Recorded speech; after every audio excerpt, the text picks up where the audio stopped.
All right, ladies, lie number 3 that we believe about trust. And it is that he has to change before I can trust him again. Now, I know that there are a lot of thoughts and beliefs and things that we are taught about trust that go into this one thought.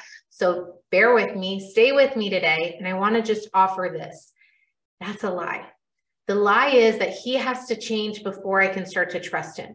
The problem with this type of thinking is that it leaves your ability to trust him up to him and up to whether or not he decides to change his behavior.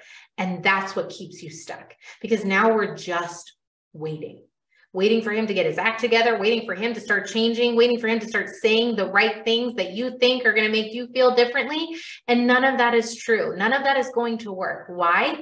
Because feeling trust toward another person isn't coming from what they're doing. It's coming from your thoughts.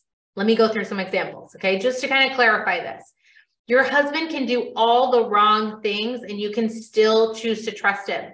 I did this for years, ladies. My husband lied to me for years, hid a pornography addiction for years, and I had no idea. Why? Because he was lying and I thought he was telling the truth. It wasn't him lying that made me feel distrust.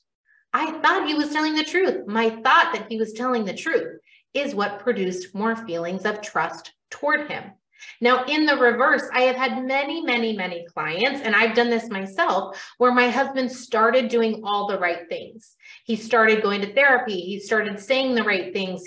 Maybe I have clients that their husband has put up all of the blocks on the computer and put up all of the strategies, and they have, an accountability partner, and they're doing all the right things.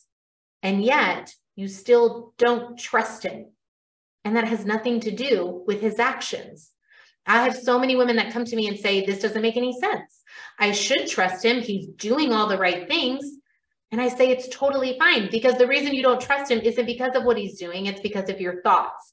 And this is the best news I could ever give you, because this means that you don't have to wait for him to start changing before you start to feel better. If you want to trust him, you can, even if he never changes, because it's not him changing that's going to produce trust within you. It's all coming from your thoughts, and that's what's creating your feelings. So if you want to trust him again, you totally can. That is available to you because it is completely independent of what he is doing. And that is the thing that I want you to focus on, rather than this lie that's keeping you stuck, this lie that's keeping you waiting for him to start changing before you feel better. You don't have to. So let's start going forward.